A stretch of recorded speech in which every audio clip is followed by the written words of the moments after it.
ألم تر كيف ضرب الله مثلا كلمة طيبة كشجرة طيبة أصلها ثابت وفرعها في السماء تؤتي أكلها كل حين بإذن ربها ويضرب الله الأمثال للناس لعلهم يتذكرون ومثل كلمة خبيثة كشجرة خبيثة اجتثت من فوق الأرض ما لها من قرار۔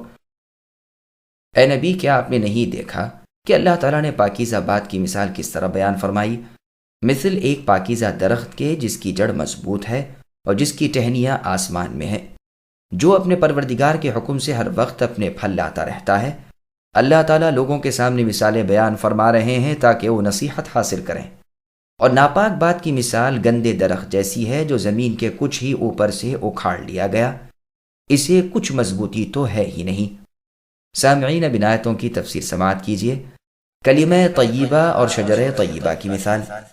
ابن عباس رضی اللہ عنہما فرماتے ہیں کہ کلمہ طیبہ سے مراد لا الہ الا اللہ کی گواہی ہے۔ پاکیزہ درخت کی طرح کا مؤمن ہے، اس کی جڑ مضبوط ہے، یعنی مؤمن کے دل میں لا الہ الا اللہ جمع ہوا ہے۔ اس کی شاخ آسمان میں ہے، یعنی اس توحید کے کلمے کی وجہ سے اس کے اعمال آسمان کی طرف اٹھائے جاتے ہیں۔ اور بھی بہت سے مفسرین سے یہی مروی ہے کہ مراد اس سے مؤمن کے نیک اعمال ہیں اور اس کے پاک اقوال اور نیک کام۔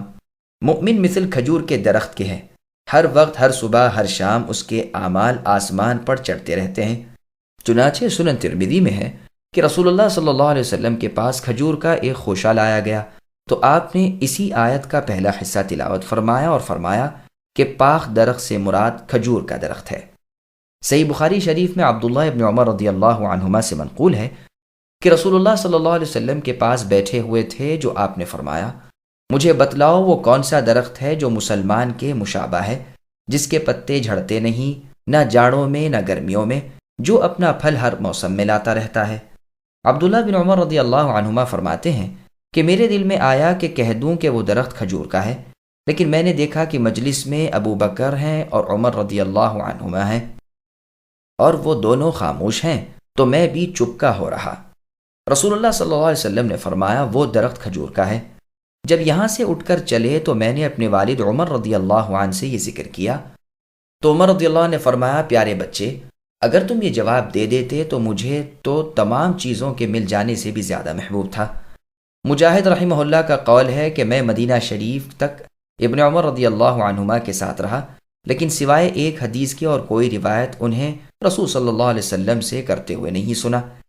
اس میں ہے کہ یہ سوال آپ نے اس وقت کیا تھا جب کہ آپ کے سامنے کھجور کے درخت کے بیج کا گودا لایا گیا تھا۔ میں یوں چپکا رہا کہ میں اس مجلس میں سب سے کم عمر تھا۔ یہ روایت بھی بخاری اور مسلم میں ہے۔ بخاری اور مسلم کی ایک اور روایت میں ہے کہ جواب دینے والوں کا خیال اس وقت جنگلی درختوں کی طرف چلا گیا۔ ابن عباس رضی اللہ عنہما فرماتے ہیں وہ پاکیزہ درخت جنت میں ہے، ہر وقت اپنا پھل لائے، یعنی صبح شام، ہر ماہ میں یا ہر 2 ماہ میں یا ہر 3 ماہ میں یا ہر 7ویں مہینے یا ہر سال۔ لیکن الفاظ کا ظاہری مطلب تو یہ ہے کہ مومن کی مثال اس درخت جیسی ہے جس کے پھل ہر وقت جاڑے گرمی میں دن رات میں اترتے رہتے ہیں۔ اسی طرح مومن کے نیک اعمال دن رات کے ہر وقت آسمان کی جانب چڑھتے رہتے ہیں، اللہ کے حکم سے، یعنی کامل، اچھے، بہت اور عمدہ۔ اللہ تعالیٰ لوگوں کی عبرت، ان کی سوچ سمجھ اور ان کی نصیحت کے لیے مثالیں واضح فرماتے ہیں۔ پھر برے کلمے کی یعنی کافر کی مثال بیان فرمائی جس کی کوئی اصل نہیں، جو مضبوط نہیں۔ سنن ترمذی میں رسول اللہ نے فرمایا اس کی مثال اندرائن کے درخت سے دی، جیسے حنظل اور شریان کہتے ہیں۔ ایک موقوف روایت میں انس رضی اللہ عنہ سے بھی آیا ہے اور یہی روایت مرفوعاً بھی آئی، اس درخت کی جڑ زمین کی تہ میں نہیں ہوتی، جھٹکا مارا اور اکھڑ آیا۔ اسی طرح کفر بے جڑ اور بے شاخ ہے۔ کافر کا کیا ہوا ہر نیک عمل نہ آسمان کی طرف چڑھتا ہے اور نہ ہی اسے اللہ تعالیٰ قبول کرتے ہیں۔